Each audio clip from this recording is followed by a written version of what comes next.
Bien, buenos días. Vamos a empezar la sesión de mañana. La charla que nos toca a nosotros, vamos a hablar, el cultivo que vamos a tratar es el de la fresa. Me presento en primer lugar. Mi nombre es Juan Bascón, soy ingeniero agrónomo y el director del Laboratorio de Producción y Sanidad Vegetal de Huelva. Para bien o para mal, desde toda mi carrera, desde que terminé, está obligada al tema de la sanidad vegetal, en concreto de la patología de enfermedades en fresa. El formato que vamos a coger es el siguiente. Os voy a presentar ahora al resto de compañeros que os van a dar cada una de las charlas. Nos retiraremos, cada uno se queda dando su charla y luego al final, cuando ya termine el último, nos venimos otra vez aquí e iniciaremos un turno de preguntas, ¿vale? En primer lugar va a empezar la primera charla nos la va a dar Judith Arnaud. Ella es doctora ingeniera agrónoma por la Universidad de Lérida. Trabaja en el programa de protección vegetal sostenible, su programa de entomología del IRTA.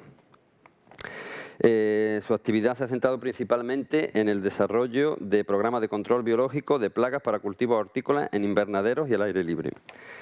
Ha trabajado en la puesta a punto de crías masivas de predadores, evaluación de efectos secundarios de pesticidas en fauna útil y ha centrado su investigación en el desarrollo de estrategias de conservación de enemigos naturales, sobre todo en tuta y drosófila, que es de lo que nos va a hablar hoy aquí en esta charla. Bueno, ha participado en un montón de proyectos de investigación y tiene innumerables artículos y muchos de ellos relacionados con el tema que nos toca. En segundo lugar, os hablaré yo de la macrofomina faseolina, una enfermedad de fresa. En tercer lugar, os hablará mi compañero Pablo Alvarado, es biólogo, trabaja allí en el Laboratorio de Producción y Sanidad Vegetal de Huelva también allí conmigo. Y bueno, él empezó también toda su carrera la ha dedicado al tema de la entomología. Empezó en una tría de olivar y luego toda su carrera la ha desarrollado en el laboratorio trabajando pues en las distintas plagas de los cultivos que tenemos allí en Huelva, principalmente fresa y cítrico. Por último, Pablo nos hablará de cómo está ahora mismo la situación o cómo se está haciendo la gestión integrada de plagas en Huelva. Y luego, por último, Manuel Tió nos hablará de la problemática que tiene o de la dificultad de la aplicación de la gestión integrada de plagas en el cultivo. Manuel Tió es ingeniero técnico agrícola en la especialidad de hortofruticultura y jardinería por la Escuela Superior de Agricultura de Barcelona. Es un profesional que ha estado siempre trabajando dentro del mundo agrario y ha ido pasando por diferentes empresas. Pero siempre ha estado muy ligado su trabajo también al tema de fresas, trabajando con viveros de altura, trabajando allí en Huelva también con algunas empresas. Y actualmente su actividad profesional está ligado, pues está trabajando como profesional independiente y se dedica a dar apoyo, entre otras cosas, a dos empresas técnicas que son la ADV de Madiusaires del Alto Maresme y Plantinova, ¿vale? Bueno, pues vamos a empezar con la primera charla de Drosophila Suzuki que nos dará Judith. Nosotros nos sentamos y empezamos, ¿vale?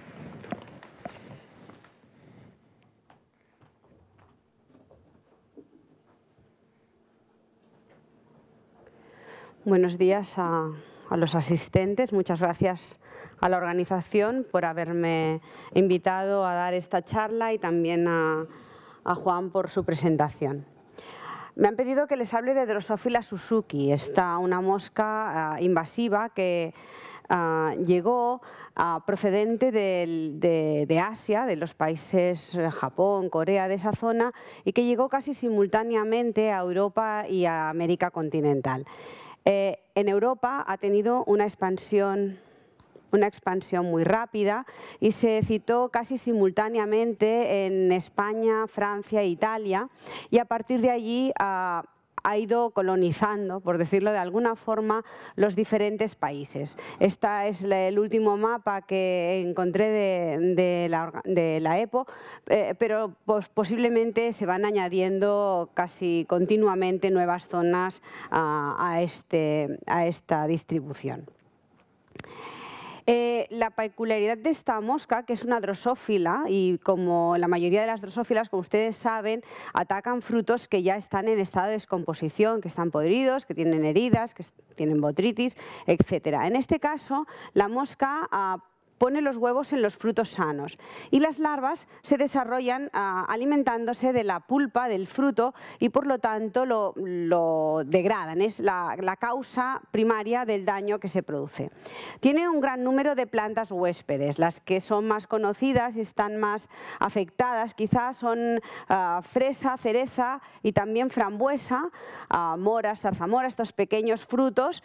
También está citado en higuera, en caqui, y hay citas también, aunque más esporádicas, en albaricoque, en ciruelo y también en melocotonero y nectarino. También hay algunas citas de la plaga en viña.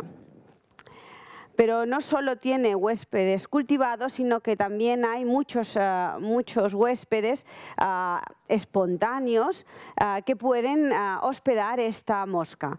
Aquí tienen una lista que no es exhaustiva, son algunos de los huéspedes que nosotros hemos encontrado en nuestras prospecciones y que nos han dado positivos a infestaciones de Drosophila suzuki, bien sea naturalmente o bien porque nosotros hemos forzado la infestación en laboratorio.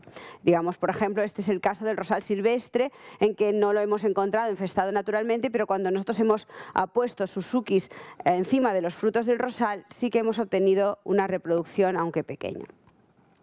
¿Cuáles son los caracteres morfológicos más importantes de la mosca?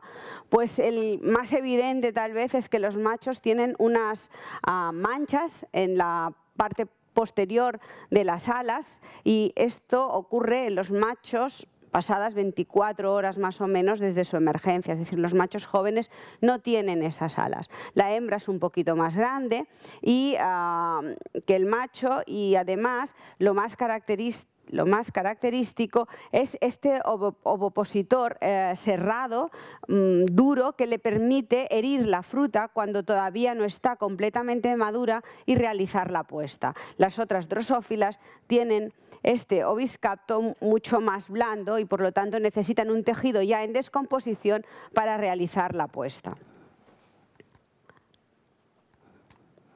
El ciclo biológico pasa por los estadios de huevo, luego larvas, tiene 3 estadios larvarios, después tenemos la pupa, que puede estar en el fruto o puede estar fuera del fruto, y de esta pupa se obtienen los adultos. El ciclo completo puede tener una longitud muy variable dependiendo de las condiciones climáticas. Es un insecto muy dependiente de la temperatura y también de la humedad. En un estudio realizado por Token y publicado en el 2014 en Environmental Entomology, yo les he puesto algunos de los datos que me han parecido más relevantes, como es la duración del ciclo de huevo adulto, cuál es la longevidad de las hembras, su fecundidad y la supervivencia de huevo adulto de los... o sea, cuántos huevos al final obteníamos un adulto. Se observa que las temperaturas extremas les son bastante... bueno, no le van bien, y que en cambio las temperaturas de entre 18 y 22 son en las que se obtiene fecundidades más altas. A 18 la fecundidad es muy grande, a 22 también y luego ya baja a 26 y también unas supervivencias elevadas. Parece a lo largo de estos años ya muy claro, aunque aquí básicamente lo que se estudiaba era el efecto de la temperatura, que esta mosca de la fruta es también muy dependiente de las humedades relativas. ¿Cuál es la fenología de la plaga? Aquí les he puesto la curva, una curva que obtenemos con unas simples trampas de vinagre situadas cerca de una zona con huéspedes de la plaga, con plantas sensibles, y tienen aquí la fenología de 2013, pero nos ha pasado en todos los años en que hemos hecho el seguimiento de la plaga, en que obtenemos claramente en nuestras condiciones 2 picos de población muy marcados. Uno, compuesto casi exclusivamente por hembras en la primavera, básicamente como ven en los meses de abril. Esto puede ir un poco más hacia marzo, un poco más hacia atrás en función de las condiciones climáticas. Y después otro pico muy exagerado, muy grande y muy importante que tenemos en otoño. Casi no tenemos población en pleno verano, posiblemente las temperaturas son demasiado elevadas y las humedades demasiado bajas en nuestras condiciones. Y quería resaltar el hecho de que estos son las hembras invernantes, es decir, aquí nos sobreviven machos y hembras, a partir los machos van muriendo de una forma más rápida que las hembras durante el invierno, pasan peor el invierno y obtenemos aquí unas hembras que ya están dispuestas para poner los huevos y son los que inician otra vez la generación siguiente, bueno, la campaña siguiente. Estudiamos la susceptibilidad a Drosophila suzuki de dos variedades que son relativamente habituales en nuestra zona, que son Albión y Candonga, para ver si realmente las hembras podían realizar la puesta en cualquiera de los estados de maduración y también si habían preferencias por un estado u otro. Hicimos dos tipos de ensayo en el laboratorio, uno sin elección, en las que todas las presas que se ofrecían a las moscas eran del mismo estado de maduración, y otro con elección, en que se ofrecía a las moscas un fruto verde, un fruto rosado y un fruto maduro. Lo que vemos es que hay un comportamiento diferente de Albión y Candonga. Así, mientras que incluso tanto cuando había sin elección como con elección no hay diferencias significativas entre la descendencia, el número de larvas y pupas que obtuvimos de cada uno de los frutos independientemente de su estado de maduración, en el caso de Candonga claramente las moscas no les gustaba poner los huevos en las frutas verdes, ¿no?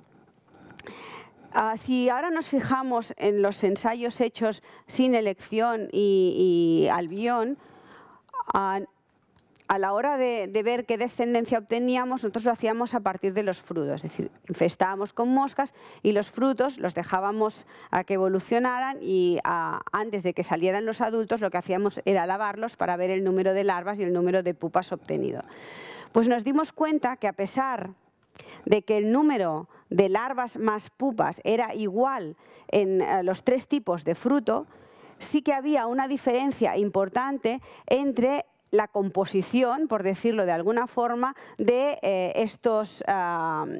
esta descendencia. Así, mientras en las frutas maduras básicamente lo que obteníamos ya eran pupas, en las frutas verdes lo que básicamente obteníamos eran larvas, lo que nos indicaría que la fruta verde, a pesar de que es bien aceptada por la mosca para realizar la puesta, no es un sustrato tan bueno como la fruta madura para la reproducción de la mosca. Hemos hecho una cosa similar también hemos estudiado la susceptibilidad en el caso de cerezo. Y aquí tienen algunas variedades.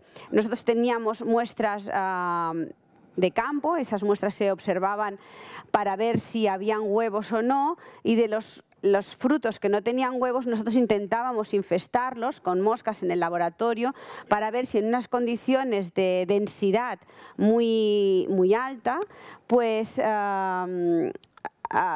podían o no ser susceptibles a la plaga. Lo que observamos es pues toda una graduación y querría resaltarles en este caso que hay una cierta descendencia que obtenemos de frutos paja, de frutos que están en maduración, y también una descendencia en algunas de las variedades cuando el fruto está verde. Le resalto esto porque cuando lo hicimos con infestaciones naturales no obtuvimos huevos, no observamos huevos ni obtuvimos descendencia de los frutos en estado paja ni de los frutos en verde. Por lo tanto, parece que solo, especialmente los verdes, solo serían susceptibles si la infestación, el número de moscas fuera muy elevado. Vamos a los métodos de control. Hay un gran desarrollo, tanto y muchos estudios realizados en centros de investigación y universidades, pero también mucho desarrollo de las empresas para ver qué trampas podrían utilizarse para monitoreo y para captura masiva. Hay unos resultados muy variables al respecto, pero parece que de momento todo es francamente mejorable. Es decir, lo que está a disposición, especialmente para captura masiva, se precisa de atrayentes que sean muy eficientes y, bueno, se está trabajando en ello, pero parece que de momento la solución definitiva no se ha encontrado todavía. Queda un amplio margen para mejorar. También se está hablando mucho de las mallas de exclusión, por ejemplo, en árboles o en arbustos tipo frambueso.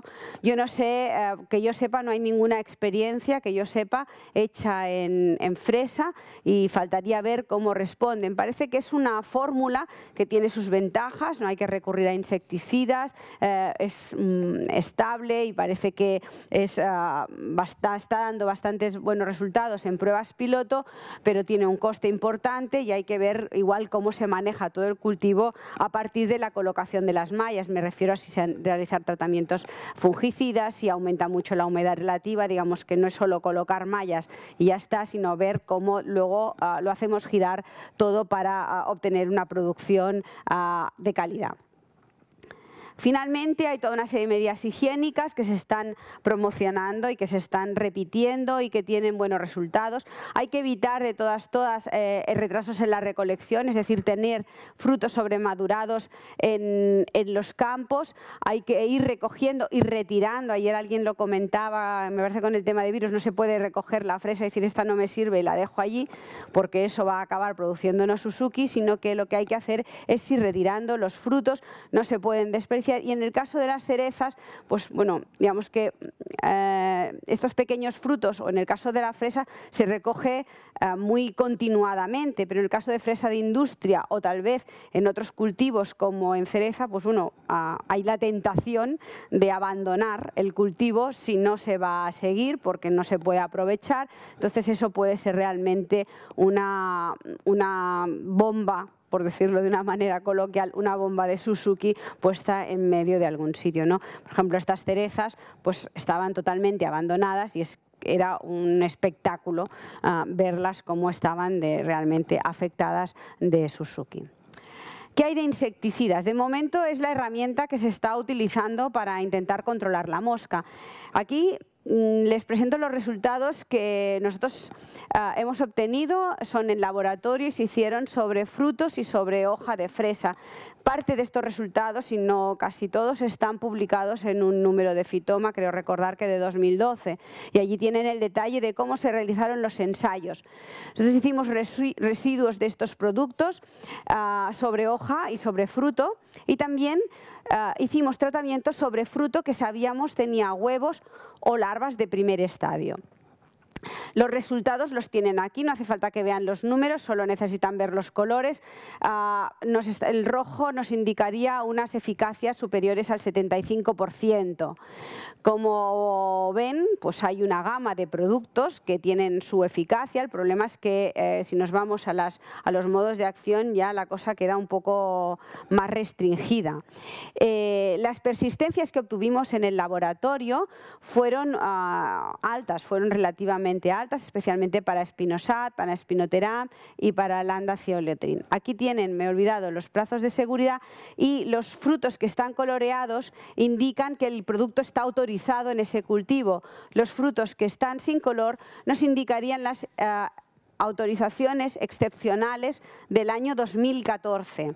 Todavía no está claro cuáles se van a pedir para 2015, aunque parece que Spinosad y alguna piretrina, al menos las piretrinas naturales y dimetoato, va a seguir incluyéndose dentro de esta solicitud de excepcionales. Hay bastantes excepcionales, digamos, para los pocos productos que hay. Eso quiere decir que de momento la batería de productos que tenemos no está preparada para para poderse utilizar contra esta mosca, y tampoco, ya ven que no hay muchos productos nuevos, bueno, no hay ninguno. Entonces, digamos que es un campo también que estamos intentando hacer lo que podemos, pero que realmente pues falta bastante para que estemos en una situación realmente buena o óptima. Puesto que la persistencia nos había dado muy alta en el laboratorio, lo que hicimos este año fue, con dos de los productos que se están utilizando más, tales como Spinosad y Dimetoato a esta dosis autorizada de 375 centímetros cúbicos por hectolitro, los probamos en semicampo. Eso quiere decir que, digo semicampo porque nosotros lo que hicimos fue tratar unos árboles, recoger frutos y hojas, aquí les traigo los datos de hojas, recogimos las hojas, las llevamos al laboratorio y expusimos poblaciones de mosca criadas en el laboratorio a esos residuos, pero los residuos estaban envejecidos en el campo. Entonces lo que vimos es que Spinosad, bueno, que en los dos casos baja mucho la persistencia, por lo tanto las persistencias en laboratorio nos estaban dando unos datos que eran muy elevados, pero bueno, Spinosad mantiene una persistencia en campo de unos 7-10 días, es decir, expusimos la mosca los 7 días y la mantuvimos 72 horas en contacto con esos residuos, pero Dimetoato realmente tiene una persistencia, ya nos lo parecía, pero confirmamos que la persistencia de Dimetoato es muy baja. Su efectividad es muy alta, tanto cuando lo probamos en campo como cuando lo probamos en laboratorio, sobre los adultos el residuo fresco, pero no va más allá, es decir, no podemos contar que nos esté protegiendo el cultivo durante un periodo más largo. ¿Y qué hay de control biológico? Pues de control biológico lo que hemos encontrado son dos parasitoides, Pachycrepoideus vindemniae, Trichopria drosophila. Estos dos parasitoides, son parasitoides de pupas, los dos. Estudios en Francia han revisado una batería grande de parasitoides de moscas de la fruta, y también ellos llegaron a la conclusión de que estos dos eran los que podían reproducirse sobre Trichopria. Parece que en Italia han encontrado otro parasitoide, una leptopilina, que también se reproduciría sobre Trichopria, sobre Drosophila suzuki. Por lo tanto, si eso se confirmara, tenemos Pachycrepoideus vindemniae, Trichopria, y podríamos tener una especie de leptopilina. ¿Los encontramos a menudo?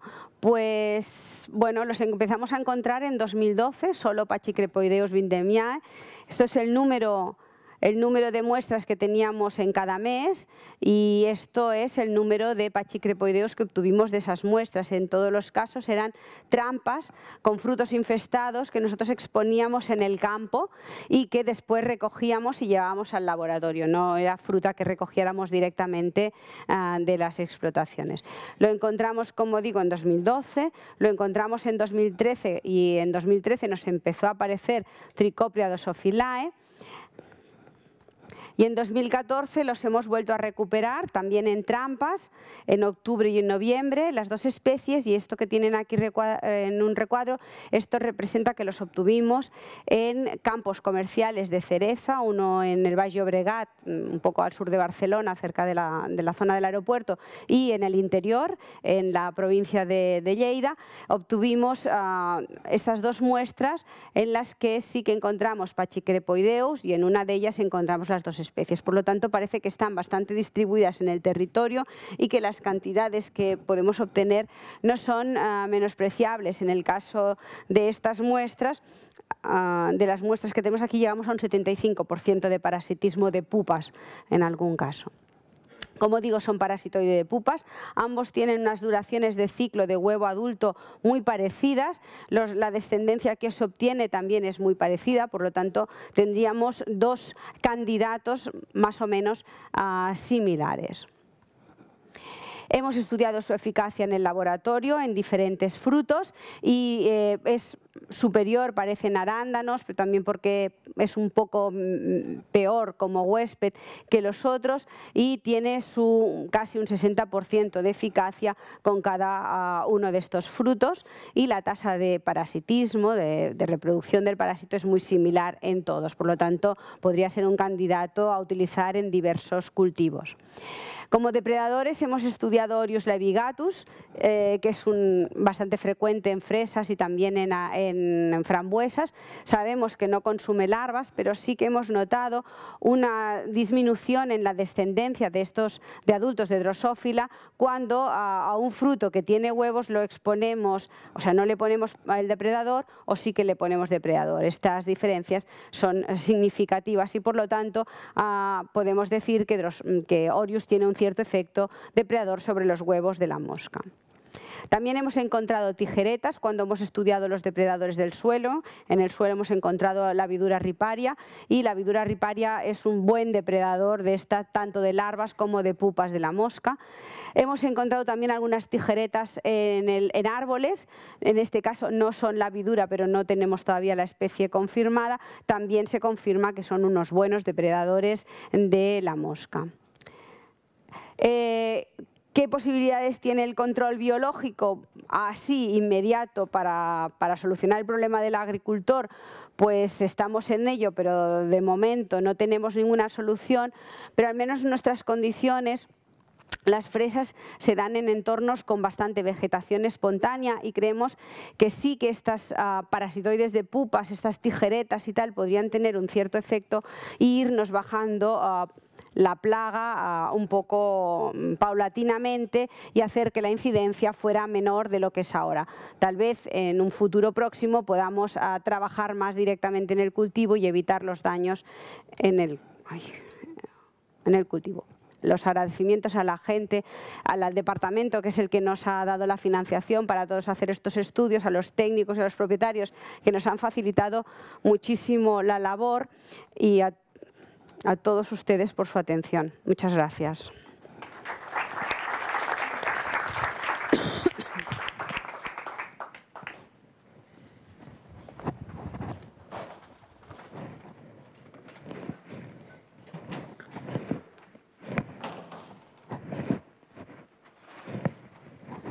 Bien, buenos días de nuevo. En primer lugar, quería agradecer a la organización también el haberme permitido venir aquí a contaros un poco el problema de esta enfermedad que apareció hace unos años. Casi yo creo que apareció primero en Cataluña o muy cerca de ello, ahora lo veremos, y al mismo momento apareció en Huelva. ¿Vale? Este es el índice o el guión que voy a seguir para presentaros. Quiero poneros en primer lugar alguna diapositiva y contaros algo de la fresa de Huelva, de la importancia que tiene este cultivo en la provincia, y luego ya empezaremos a hablar de la enfermedad propiamente dicho.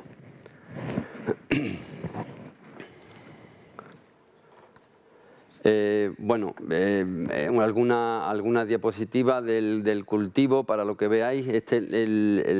La mayor parte, en torno al 80, casi ya el 90% de la fresa en Huelva está cultivada bajo macrotúnel. Esto no es lo normal es que haya 6 lomos dentro de cada túnel, pero bueno, puede haber algunos con 4 como este y 5. Entonces, el sistema de tunelillo que había al principio, al de macrotúnel, pues ha cambiado algo el tema de qué enfermedades o qué problemática patológica había con el cambio de la práctica cultural. ¿Vale? Bueno, pasamos.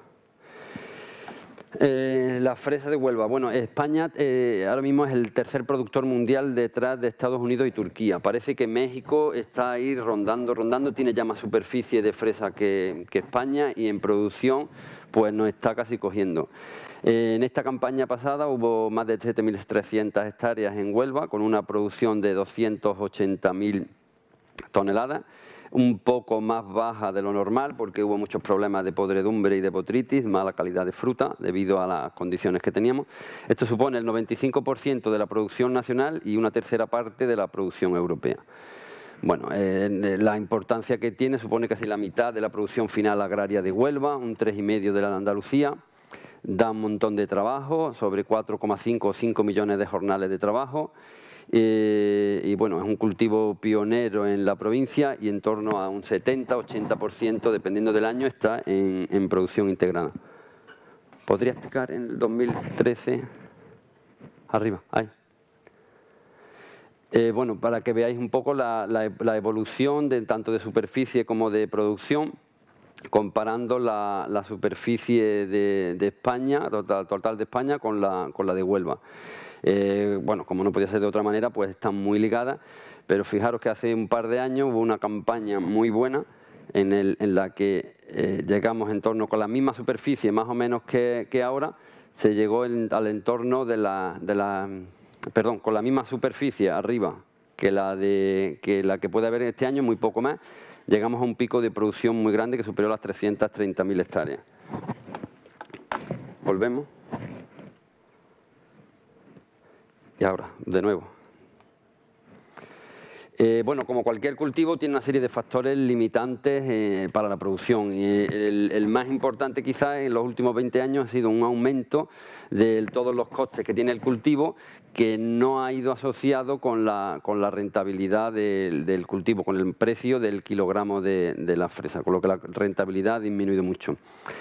Hay una serie de decisiones normativas que también han afectado mucho. La principal, y que tiene que ver con lo que nos atañe, es la desaparición del bromuro de metilo, que coincide en el tiempo con la aparición de macrofomina. Hay dos teorías. Algunos científicos o investigadores creen que no tiene nada que ver la desaparición del bromuro con la aparición de macrofomina, que fue algo casual. Y hay otras personas que piensan que esa coincidencia en el tiempo, que además ha ocurrido también, o no tanto, pero ha ocurrido también en Estados Unidos, pues algo tiene que ver. La verdad es que no está claro por qué una enfermedad que es un hongo que estaba en el suelo, que estaba en España, que estaba en otros cultivos, porque en pocos años aparece en el cultivo de la fresa y además aparece en diferentes zonas del mundo afectando a la fresa, porque ocurrió algo parecido en California, en Israel y en otra serie de cultivos. ¿Vale? Pasamos. Bueno, esto es del bromuro de metilo. Vamos a entrar ya directamente a lo que nos atañe, hablando de macrofomina. Bueno, macrofomina es un hongo de zonas tropicales que infecta tanto a plantas como a adultos y produciendo en principio lesiones negras donde se localizan las estructuras de reproducción. El hongo tiene dos estados, uno picnídico, macrofomina, que curiosamente es el que no encontramos nunca o el que no se encuentra en suelo, pero es el que denomina la enfermedad. Y otro esclerocial, mucho más frecuente, Sclerotium batatícola, que es el que encontramos atacando a fresa. Pero sin embargo, el nombre aceptado y el que todos utilizamos es el de macrofomina, aunque ese estado es difícil de encontrar. Es un hongo muy polífago, con poca especificidad, y se ha comprobado que los aislamientos procedentes de un hospedante pueden atacar a un grupo amplio de plantas. Tienen más de 300 especies huéspedes, y entre ellas muchas de gran importancia económica, como puede ser cacahuete, remolacha, pimiento, sandía, melón, girasol, fresón, algodón, alfalfa, tabaco. Bueno, impresionante, la soja también es otro gran cultivo importante que ataca. Y aunque la referencia apareció en 2008 de una muestra de 2006, la verdad, la primera vez que lo encontramos en el laboratorio de Huelva fue en 2004, pero lo encontramos en pocas plantas y fue algo anecdótico y no le dimos mucha importancia y pensamos que sería algo anecdótico. Y esto fue participando en el Proyecto Nacional de Alternativas al Bromuro de Metilo. Se probaban diferentes alternativas químicas y no químicas y las muestras al final de la campaña pues las analizábamos en el laboratorio. Y ahí fue la primera vez que lo encontramos, pero no le dimos mucha importancia. De ahí que al final la referencia oficial de la primera aparición en España esté en el 2006. Y ahora nos contará Manuel, pero por ahí más o menos, o quizás algo antes, se debió encontrar aquí en Cataluña, además diagnosticada por el Laboratorio de Sanidad Vegetal de aquí de Cataluña.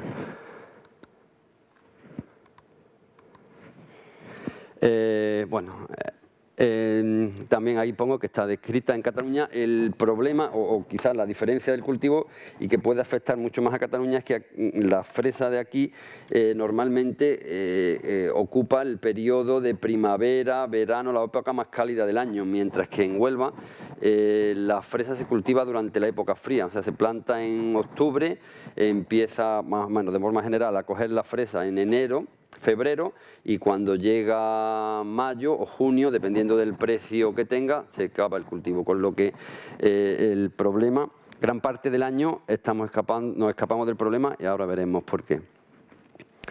Bueno, hemos visto que el hongo siempre lo hemos encontrado en cuello y raíces, nunca lo hemos visto en fruta. Los primeros síntomas son muy poco específicos y similares a los de cualquier otro patógeno de suelo, o sea que va produciendo un marchitamiento general, las hojas se van secando y puede acabar con la muerte de la planta.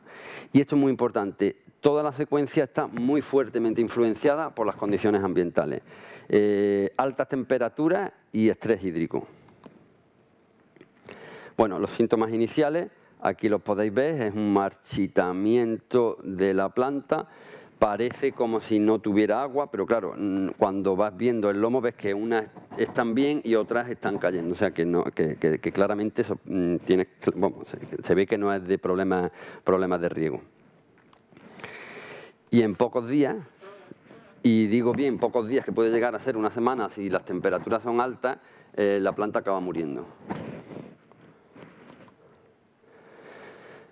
Esta diapositiva las pongo porque veáis la influencia de la humedad. Todo el lomo, lógicamente esto tiene una cinta de riego y va regando igual, pero la parte alta del túnel, fijaros la cantidad de plantas muertas que hay, y en la parte baja, allí las capas freáticas, o muchas zonas de la capa freática es muy alta. O sea, aquí tienen el agua encima y fijaros que prácticamente no hay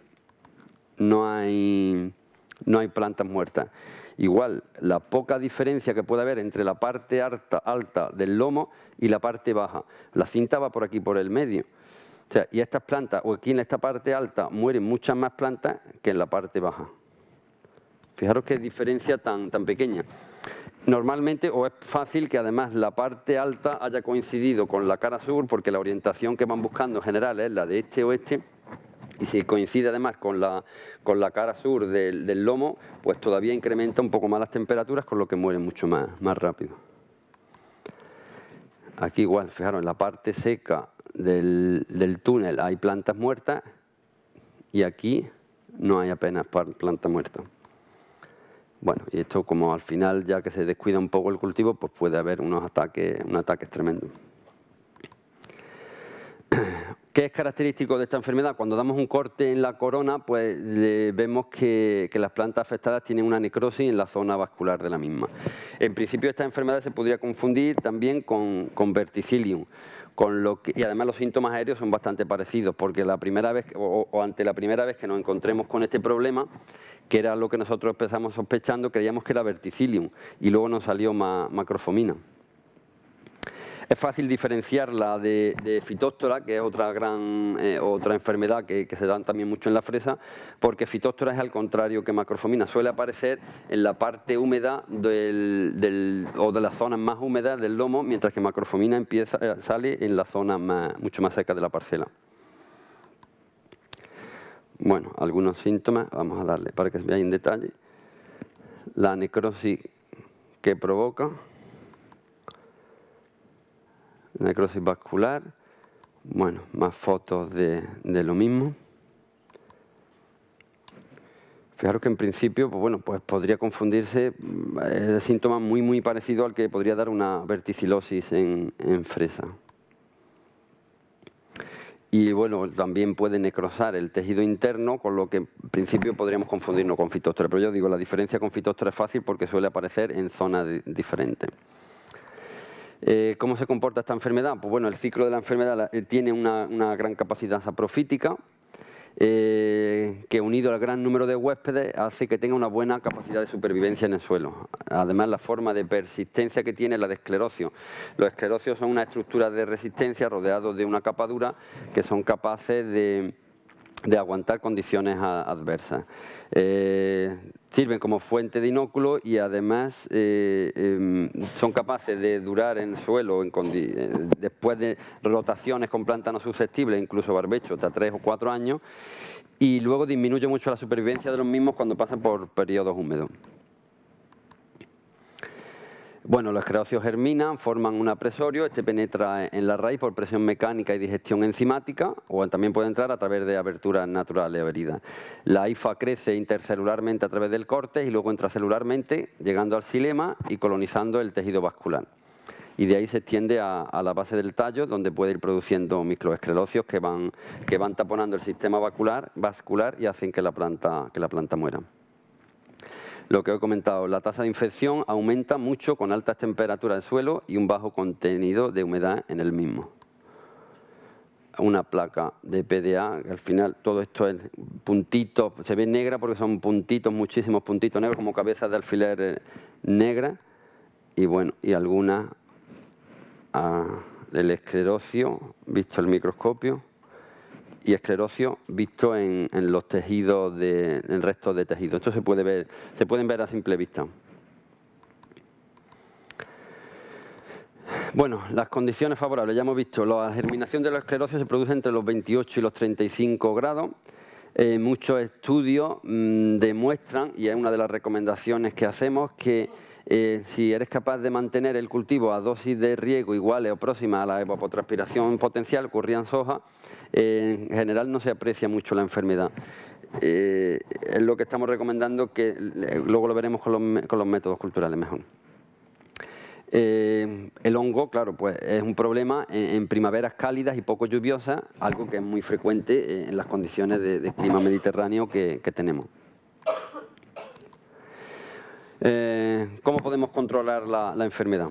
Bueno, pues ya he comentado que es difícil de controlar debido al gran número de huéspedes, la capacidad saprofítica, o sea, si no tiene huéspedes es capaz de sobrevivir en la materia orgánica, en los restos de cosecha. Además, allí tenemos el problema del monocultivo de la fresa, lo que hace inviable las rotaciones, no se rota con otros cultivos que no sean susceptibles. Y dentro de las medidas culturales para poder minimizar el problema o el daño de la enfermedad, la primera recomendación que hacemos es mantener, la medida de lo posible, un balance hídrico adecuado, sobre todo en la producción de fruta, que además coincide con las temperaturas más altas, con el fin de aminorar el estrés de la planta. La idea que estamos transmitiendo, y algunos ya están recogiendo, es dar la misma cantidad de agua, siempre que sea posible, pero en muchos más riegos, o aumentar la frecuencia de riego. Fincas que lo tienen preparado, mecanizado por ordenador y tal, pues es fácil, pero luego hay otras zonas de fresa importantes donde el agua además viene muy justita y ahí pues dan 1 o 2 riegos cuando pueden, cuando les toca, y ahí es donde siempre tenemos mayor problema con macrofomina. Bueno, a mantener una adecuada fertilización, parece que los niveles adecuados de fósforo y potasio ayudaría a evitar el estrés hídrico de las plantas. Y en caso de que ya encontremos, al ser una enfermedad de suelo, siempre va a aparecer primero en un radar pequeño. Otra medida importante sería evitar que con las labores que hagamos extender esa enfermedad, porque tengamos en cuenta que es una enfermedad, el esclerocio está en el suelo. Si se extiende rápidamente es porque lo llevemos con las labores de cultivo.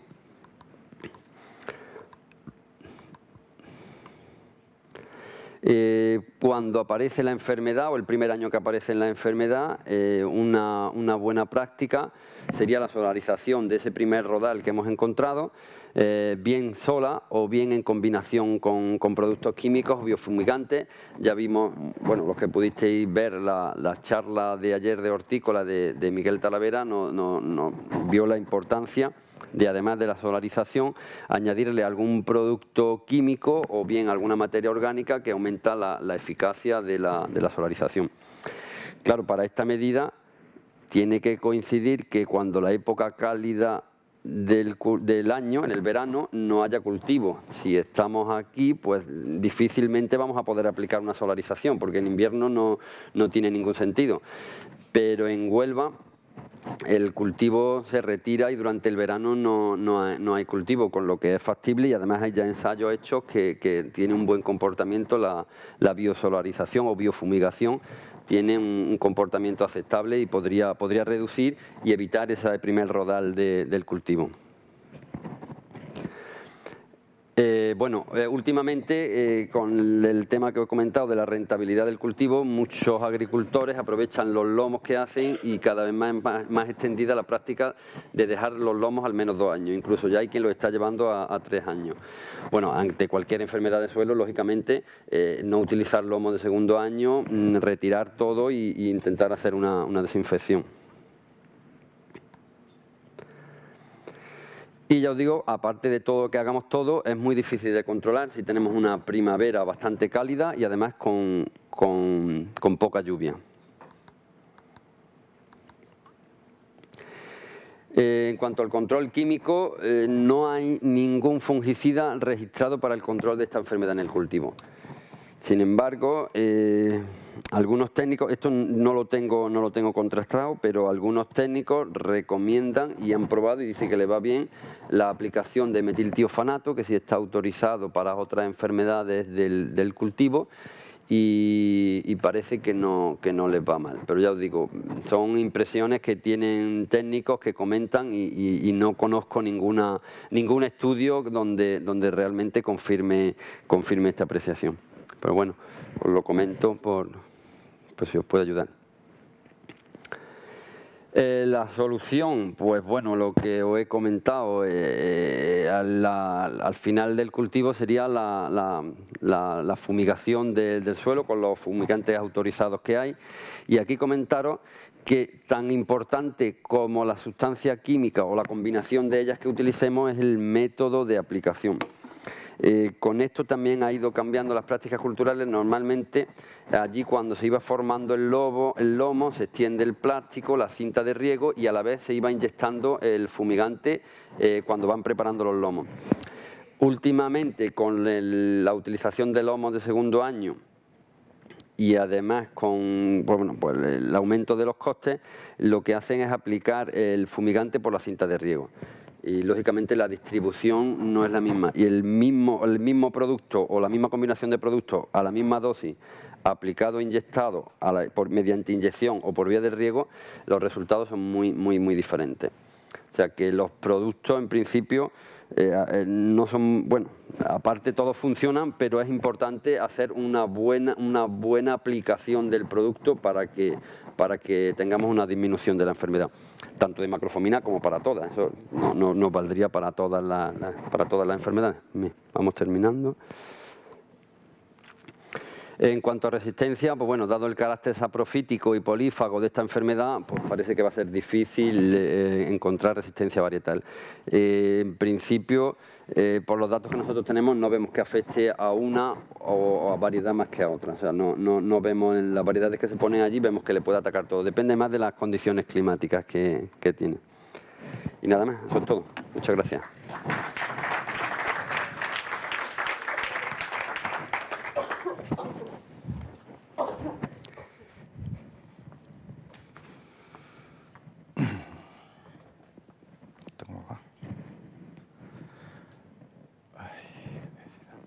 Hola, buenos días, ¿se me oye?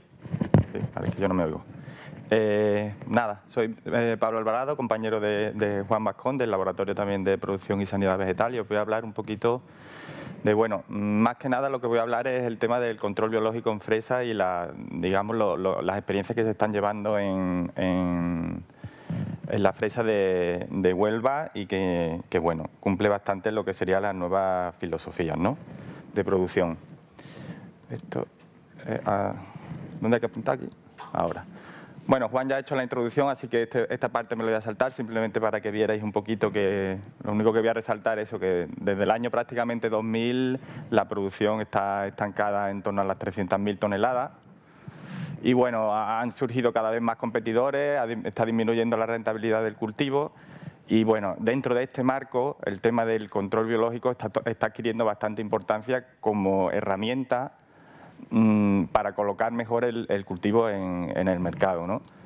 El tema está en que por primera, bueno, no digo por primera vez, el tema del control biológico, anteponer el control biológico, tal como decía la producción integrada, por primera vez está adquiriendo bastante más importancia de la que tenía antes, ¿no? Siempre ha estado en nuestros reglamentos, pero era como algo de segundo plano porque muchas veces eran prácticas que, comparado con lo que serían los tratamientos químicos, los costes eran inviables, ¿no? Esto, pues bueno, ya os digo que actualmente está cambiando bastante el panorama. El concepto actual de calidad, minimizar la presencia de residuos químicos y el respeto medioambiental, sobre todo de la producción. Ya os digo, aquí el control biológico está adquiriendo mucha importancia.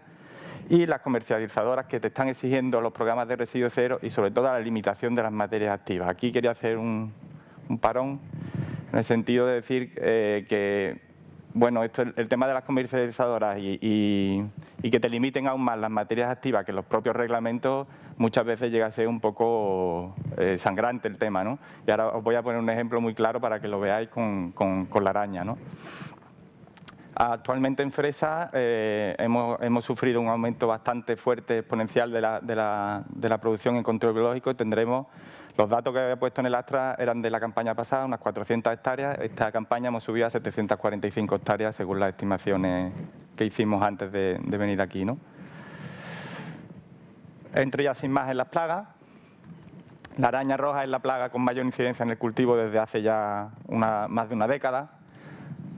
Fijaros, en lo que serían tratamientos insecticidas, la araña roja se lleva el 52% de los tratamientos y una media de 2 a 3 tratamientos por parcela. Y bueno, se vienen a tratar entre el 80 y 90% de las parcelas contra araña roja. Pero lo que os comentaba antes de las comercializadoras un poco, a pesar de las alternativas que hay en producción integrada, que hay casi 11 materias activas registradas, 11 materias activas registradas como acaricidas, es que solo se está utilizando en el 72% de los casos. Estos son datos extraídos de las API a través de un programa informático que tenemos que nos van suministrando los datos, ¿no? Pues el 72% de las parcelas están utilizando una única materia activa.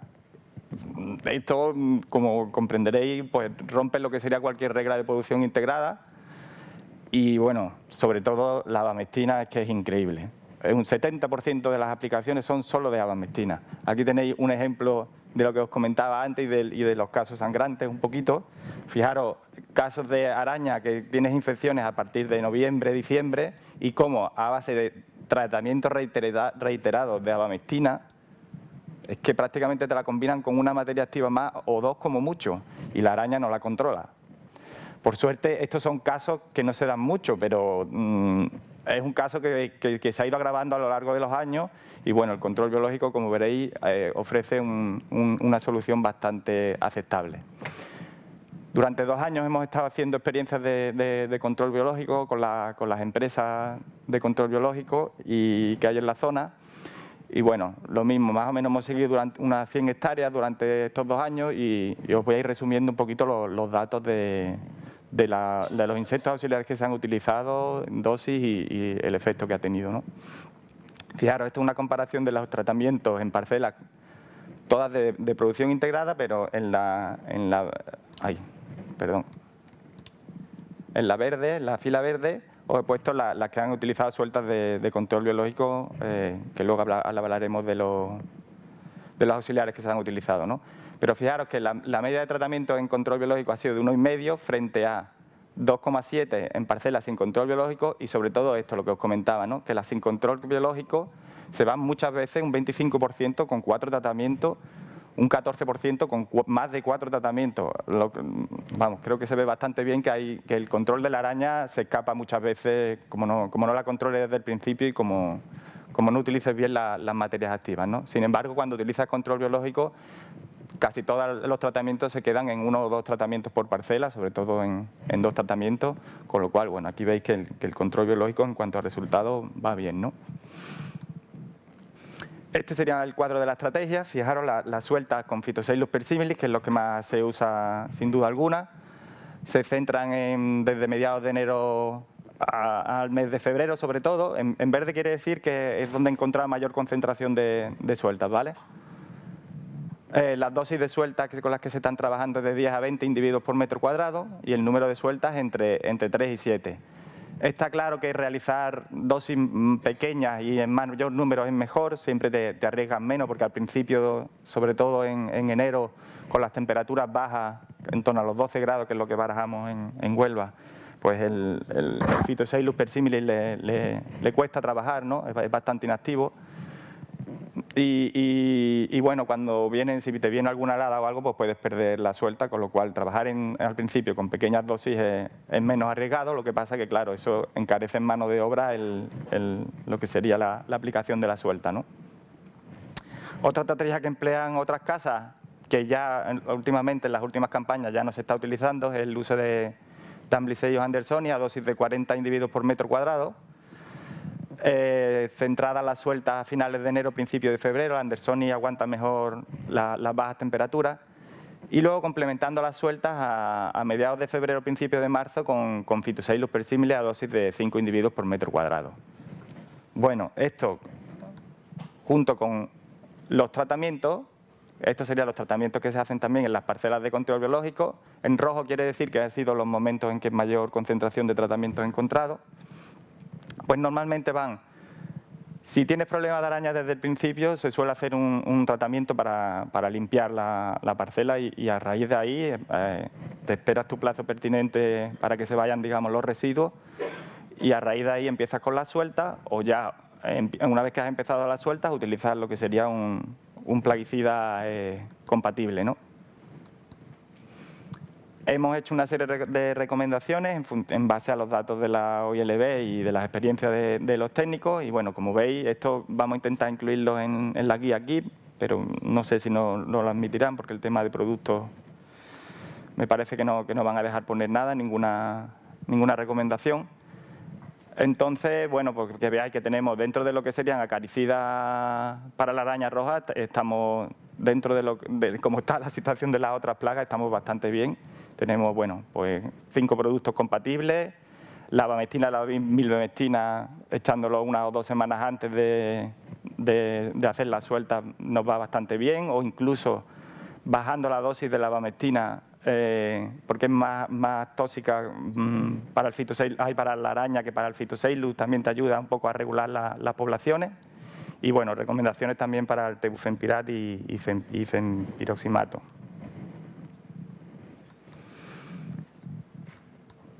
Esto no me va bien. Bueno, la estrategia sería, desde el principio, la localización de los focos, fundamental. Señalizar los focos e ir vigilando esos focos, cómo van las sueltas y cómo se va instalando el auxiliar. Esto que hasta hace poco no se veía, es digamos la visión que queremos tener, que el técnico se preocupe y que mire bien los focos con cuenta hilo, porque no hay otra manera, y vaya viendo. Y esa sería, digamos, la forma de hacer las sueltas, con un bote que es como una especie de salero y va realizando las sueltas.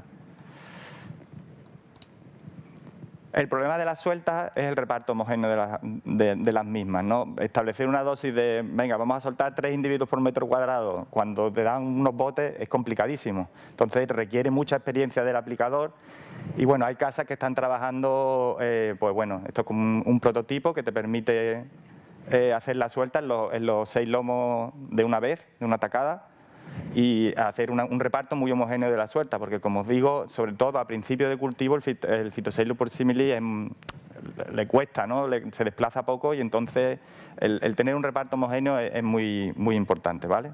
Esto va rotando simplemente, veis ahí los saleros que están puestos y va rotando y va haciendo la suelta.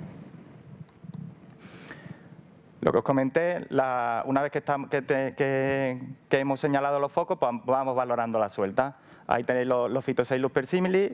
Os quería poner la foto así que se viera mal porque es un poco lo que se ve al final en campo, que es lo que me interesa a mí, ¿no? Sobre todo a nivel técnico, ¿no? De campo. Y sobre todo lo que más valoramos es que se vea el huevo del Phytosailus persimilis. Una vez que ya empieza a ver que el Phytosailus persimilis se ha instalado y empieza a hacer puestas, un poco digamos que puedes empezar a respirar. Aquello está empezando a funcionar y se empieza a instalar bien el Phytosailus persimilis. Una cosa que no he comentado antes, un momentito que vuelvo atrás. En las estrategias de la producción integrada, fijaros en marzo, que lo tengo señalado en los tratamientos en azul. Bueno, esto es importante en el sentido que algunas casas, no todas lo emplean, pero algunas casas lo que hacen es tratamientos con agua reiterativos durante un par de semanas o 3 a principios de marzo, porque en principio normalmente si tenemos algún foco de araña hasta febrero se suele mantener contenido, pero en marzo que empezamos a alcanzar las temperaturas de 15 grados la araña empieza a dispararse. Entonces en ese momento lo que pretenden con los tratamientos con agua y aumentar la frecuencia de riego es aumentar la frecuencia relativa, la humedad relativa, que es uno de los factores limitantes en nuestra zona para también la instalación del Phytosailus persimilis. Y con ello ayudar al Phytosailus persimilis a que aumenten las poblaciones más rápido, ¿no? Seguimos por donde íbamos. Y bueno, ya el tema de araña roja lo dejo. Araña blanca seguimos tal como estábamos, hay auxiliares, el Amblyseus cucumberi parece que trabaja bien, pero el riesgo es demasiado elevado para dejarlo en el cultivo, porque como no la controles desde el principio se te extiende, con lo cual seguimos recomendando, como hace muchos años, arrancar, porque no encontramos ningún fitosanitario lo suficientemente eficaz. Los pulgones. Bueno, pues de pulgones deciros que es una plaga que ha ido en aumento, aunque la incidencia, como habéis visto antes, sigue siendo muy baja. Quizás haya aumentado la incidencia por la menor presión de plaguicidas o por el cambio varietal. Ahora ha cesado el reinado de la camarosa, que era antes la única variedad prácticamente que había. Y ahora pues empezamos con variedades más productivas, más precoces y que tienen mayor contenido de azúcar que la camarosa, y probablemente eso también haya tenido bastante importancia a la hora de la incidencia de los pulgones, ¿no? Y lo que hemos visto, el tema de, sobre todo para el control biológico, como es normal, la identificación de la especie. En esto los técnicos estaban bastante verdes y bueno, hemos identificado los pulgones que había en la fresa. Aparte del Gossypin y el Persicae, que eran los más comunes y los que siempre más han abundado, pues bueno, hemos tenido 3 más, el Forbesi, el Chaetocyphum fragifoli, que como veis es vector de bastante virus de la fresa, y el Acyrtocyphum rogersi. No son ninguno nuevo, lo que pasa es que son pulgones que prácticamente no hemos tenido desde hace muchísimos años. ¿Y por qué es tan importante? Por el tema de la estrategia de lo que sería en el control biológico. Este sería más o menos el cuadro de estrategia resumen, en el que, como veis, pues según la estrategia que vayamos a emplear, si preventiva o curativa, pues vamos a utilizar parásitos o depredadores, sobre todo el Aphidius colemani, para Gossypii persicae, que ya, como os digo, son los más abundantes, y además el colemani, la verdad, que parasita estupendamente. Problema, pues cuando te viene cualquiera de las otras especies, porque los otros parásitos, bueno, para lo que sería Macrosiphum euphorbiae y Acyrtocyphum rogersi, el Aphidius herbi o el abdominalis en primavera van bastante bien.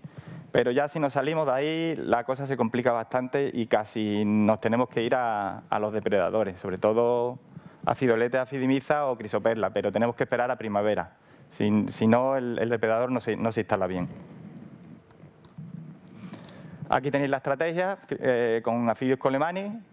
Fijaros, las sueltas pues prácticamente desde mediados de enero también y centralizadas en el mes de febrero. Las dosis son bajas, normalmente se empieza con dosis de 0,15 individuos por metro cuadrado y las dosis finales alcanzamos los 0,5 individuos por metro cuadrado. Número de sueltas más aproximadamente 3, y lo que os comentaba antes, fijaros, la presión de tratamiento es bajísima cuando hacemos control biológico. Un 11% de parcelas tratadas y el índice de tratamiento viene a ser 0,12 tratamientos por parcela, ¿no? O sea, muy poca, y además normalmente los tratamientos a foco. El caso de primavera, pues bueno, si llegamos a primavera no hemos conseguido controlar el colemani, normalmente pues acudimos eso a un depredador, lo que pasa es que esto encarece el precio bastante. ¿Problema que tenemos con pulgones? Aquí tenemos las recomendaciones, pero es que de los productos que tenemos autorizados en producción integrada, deltametrina, landa, metilclopirifos, no lo podemos utilizar en tema de control biológico. Nos queda el jabón potásico y la azadiractina. La azadiractina, además, no la recomendamos aplicarla durante la fase de instalación del orio, que como veremos, más o menos se centraliza en los meses se centraliza en el mes de febrero. Con lo cual tenemos un gran problema de productos fitosanitarios, tanto en producción integrada como en control biológico. El año pasado lo que se hizo fue pedir una autorización excepcional de la pimetrocina del plenum, porque es que no teníamos ninguna herramienta compatible buena para el tema del control biológico. La estrategia de la suelta del pulgón, utilizar plantas bunker.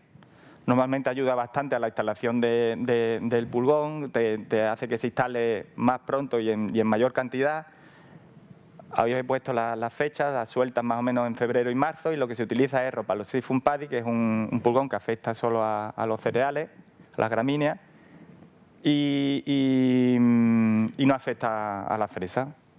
El problema que tiene la planta bunker es que el desplazamiento desde la planta bunker al cultivo es poca.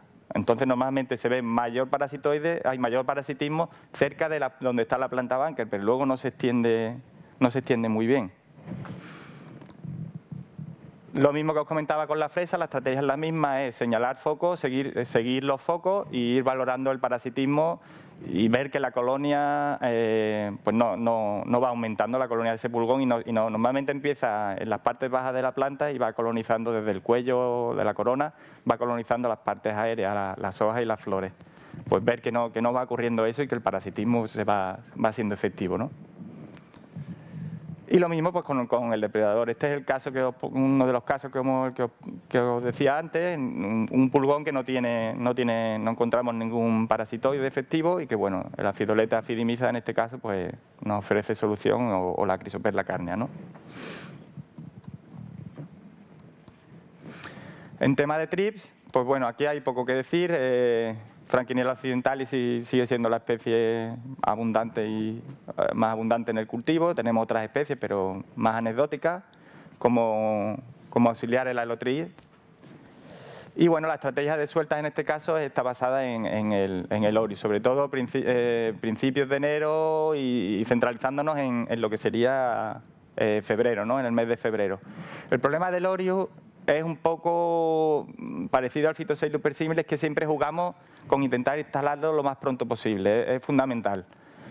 Problema, el fotoperiodo en esa época es complicado para el Orius y muchas veces pues pierdes la suelta, pero merece la pena arriesgarse porque el periodo de instalación del Orius va en torno a las 8 semanas.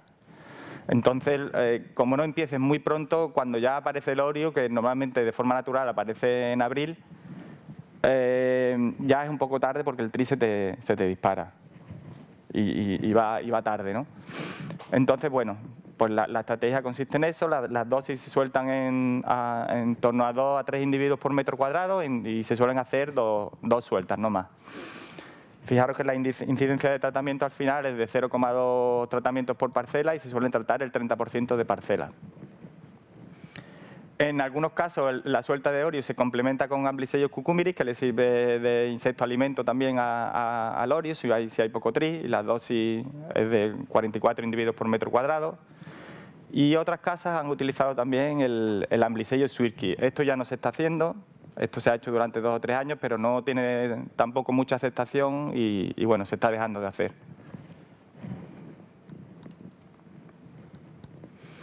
Aquí tenemos también el mismo problema que con el pulgón.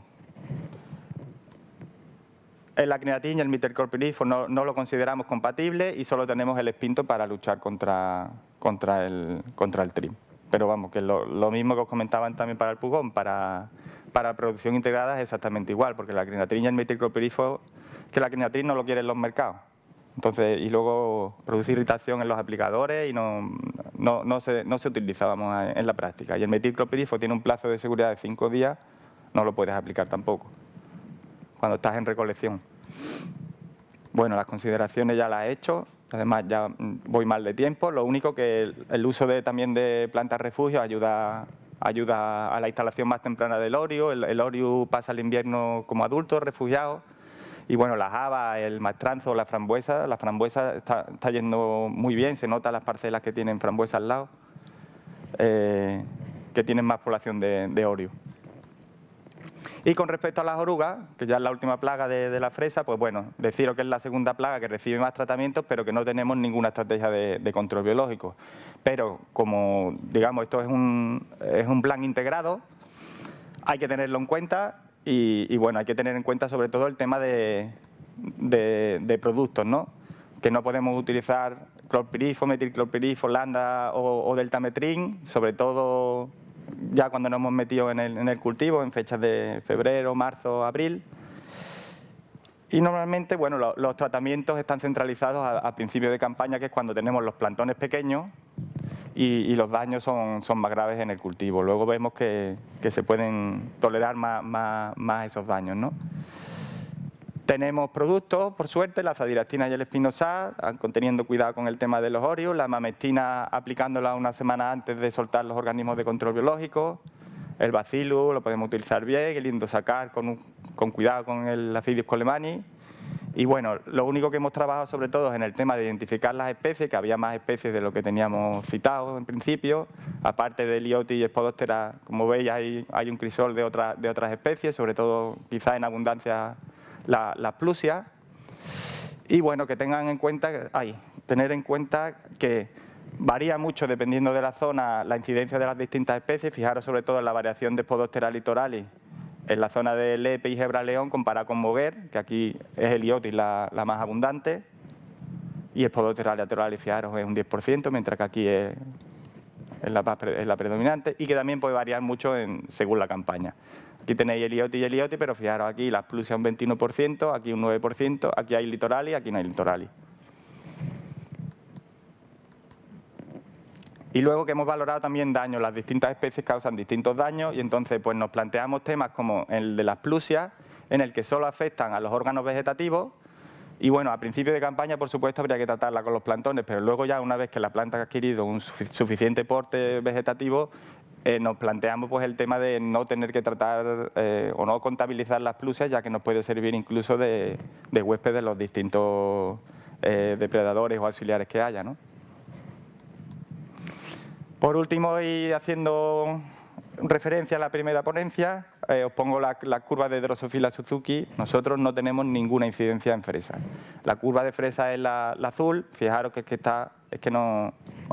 capturamos una que está despistadilla por allí por el cultivo de la fresa o porque esté pegada a algún cultivo de frambuesa, pero frambuesa, que es la línea roja, es la que marca sobre todo las altas capturas y donde estamos teniendo problemas. Y nada más. Bueno, estas son las últimas reflexiones y ya está. Bueno, de aquí deciros simplemente que queda sobre todo el tema de lo que serían las poblaciones, el manejo de la flora y los setos, ahí hay mucho que trabajar todavía y que los técnicos se tienen que formar todavía mucho en este tema porque la demanda de trabajo que exige el control biológico y todas estas experiencias la llevan mal, la llevan bastante mal. Y bueno, pues ya está. Muchas gracias.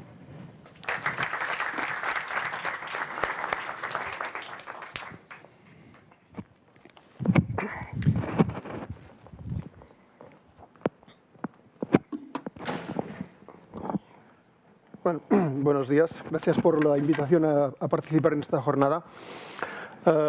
Mi trabajo, como ha comentado Juan, está vinculado al sector productor como técnico asesor de una agrupación de defensa vegetal y todo el planteamiento de lo que es la gestión integrada de plagas, digamos que viene ligado a todo lo que es el uso sostenible de fitosanitarios. Primero, para situar un poco quiénes somos, antes Pablo comentaba, dice, la fresa, o sea, voy a hablar de fresa en Huelva y en cambio aquí el Maresme es muy diferente. Yo le comentaba que los diferentes realidades somos nosotros. Con los datos que se han hablado antes, pues la fresa en España pues es Huelva, no es el Maresme. El Maresme lo que sí tiene es una pequeña zona localizada básicamente en estas poblaciones de aquí, en esta zona, Sant Pol, Calella, Sant Cebrià y Sant Iscle, que es donde se cultiva toda la fresa. Y todo ello es gracias básicamente a las características geográficas de la zona, que por un lado tenemos el mar aquí que nos suaviza la temperatura y una cordillera montañosa de 500 metros de altura paralela al mar que nos frena los vientos cálidos, los vientos fríos del norte y con lo cual el riesgo de heladas es mínimo. Y podemos tener, digamos, una producción, no con la periodicidad que tiene Huelva, pero sí, digamos, una producción que nos ayuda todo el año. Como decía, somos una zona pues ya minúscula de lo que es la fresa en España, pero tiene una importancia al menos para nosotros. De un lado, comentar que es una zona que tiene una gran tradición, o sea, estamos hablando de más de 70 años de cultivo de fresa ya en cultivo comercial, o sea, las primeras fresas que se citan bibliográficamente pues se hablan pues de principios de 1900, incluso antes, pero a nivel de cultivo, a partir de 1940 fue ya cuando se empezó pues a plantar fresa en esta zona, primero en secano y al aire libre, lógicamente, y a partir de aquí tuvo con su máximo de esplendor en la época de los 80-90, que coincidió con el incremento de Huelva y dadas las condiciones geográficas de nuestra zona, que es un cultivo en laderas que impide cualquier trabajo de mecanización, todo el cultivo se convierte en artesanía, y la artesanía, si te la pagan como artesanía, vale, pero si se paga como cultivo industrial, que es lo que podía producir Huelva con grandes superficies, que podía mecanizar gran parte del cultivo, el coste de cultivo era inferior, y a partir de aquí se fue reduciendo. Aparte también coincidió con el boom de la construcción, los agricultores dejaron de cultivar y pasarse a la construcción y otras empresas, y la superficie, que en aquel momento era de unas 600-700 hectáreas, pues hoy en día se ha quedado reducido a apenas unas 50, por decir una cifra. Por otro lado, es un cultivo a efectos diferenciales también de Huelva, que ello nos va a comportar pues toda una problemática distinta. Es que las fincas son de pequeñas dimensiones, fincas de más de 2 hectáreas no hay, estamos hablando de parcelas pequeñas, en las que además conviven más de una variedad. O sea, antes Pablo comentaba que Huelva antes era un monovarietal, primero había sido pues Douglas, Chandler, Camarrosa, y ahora pues ya tiene una gama varietal, y nosotros desde hace muchos años pues tenemos toda la gama, o sea, un montón de variedades. Eso también, por tanto, complica la defensa fitosanitaria. Aparte de esto, estamos en que nos hemos de buscar un calendario de producción distinto al de Huelva para coincidir en el mercado. Tenemos también fresa en la época de consumo, que es esta que estamos acostumbrados desde el mes de febrero-marzo a mayo, cuando se consume más fresa. Tenemos que tener producción porque hay los clientes que piden también fresa de la zona en estas fechas, pero básicamente está orientado todo para el cultivo fuera de temporada, cuando no tenemos la competencia que nos viene en este momento, pues ya será de Bélgica o de Alemania incluso, cuando Alemania es un importante importador, pero incluso en verano este año pasado se convirtió en exportador de fresa a España. Cosas curiosas. Y todo esto, por tanto, conlleva a que hay una problemática fitosanitaria muy distinta de la que puede ser el Maresme a la de otras zonas. Para situarnos, o sea, lo que comentaba, son cultivos en ladera, fincas que están rodeadas de bosque, la mayor parte de ellas, también conviviendo también con urbanizaciones, con casas, muy en contacto con la población. Y algunas de ellas también, pues que fruto de este abandono de las parcelas, pues conviven terrenos abandonados con terrenos de cultivo. Siempre estamos hablando de cultivo en macrotúnel, al aire libre hay muy poca cosa, macrotúneles que no son tan grandes como los de Huelva, son macrotúneles de 4 metros de ancho, de 3 lomos, 3-4 lomos en algún caso, un poco con 2 hileras de planta, y con un tipo de estructuras también muy sencillas, que no podemos hablar de invernaderos, hablamos realmente de son túneles que la función del plástico es principalmente la protección de la lluvia. No estamos pensando aquí en anticipar el cultivo, no sea buscar precocidad, sino básicamente es un tema de protección de lluvia y de humedades. En el tema del uso sostenible de productos fitosanitarios, en el caso del fresal, pues hay una normativa que es obligatoria al aire libre para superficies de más de 2 hectáreas. Bueno, ya he comentado que prácticamente no tenemos cultivo al aire libre, por lo tanto aquí no pasa nada. Y para cultivo en invernadero para más de media hectárea. Con lo cual aquí también ya estamos, que la mayor parte de fincas, queda alguien muy pequeñito que tendrá fresa y alguna otra cosa, pero todas, digamos, estarían dentro de esta normativa. Ello conlleva que tiene que haber un contrato de asesoramiento con un técnico y llevar un cuaderno de campo donde figure los datos de explotación y todo el registro de actuaciones que tengan que llevarse, que se realicen en la finca, sobre todo a nivel de todo el tema de fitosanitarios, aparte de los otros trabajos que se puedan llevar ahí. Se da algún caso, y es de que, por ejemplo, esto ya es un tema de inconvenientes desde el punto de vista de cumplir la normativa, que a veces no se encuentra cuando a la hora de rellenar el cuaderno de campo, pues de que las parcelas son incluso más pequeñas que el recinto, y dentro de este recinto hay más de una variedad, con diferentes fechas de plantación. Todo esto, a la hora de rellenar el cuaderno, pues el agricultor se vuelve un poco loco de ver cómo hay que completar todo esto. Por otro lado, hay otro tema también curioso, que es el tema de la maquinaria para tratamientos fitosanitarios. También tiene que pasar un registro en base al cumplimiento de la norma. Muchas veces hay algunas fincas que tienen instalaciones de aplicación personalizadas, como son fincas en ladera.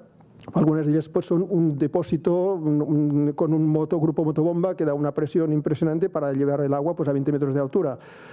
Y son instalaciones fijas. A la hora de revisar estos equipamientos, pues bueno, pues tendremos ahora aquí un coste importante, porque tendrá que ser la estación de inspección que tendrá que venir a la finca. No podemos nosotros llevar una instalación fija a inspeccionar esta instalación. Vaya. Y como he comentado, pues el tipo de estructuras son túneles muy ventilados. En cuanto a problemas fitosanitarios, ya los ha comentado Pablo, de hecho son los mismos, pero cambia un poco la importancia de cada uno de ellos. La araña roja, pulgón, franquiniela, orugas, mosca blanca, que en Huelva no se ha citado, pues nosotros sí que tenemos curiosamente algunas fincas de mosca blanca, pero estamos hablando de plagas, y otro problema que tenemos nosotros también son el tema de enfermedades.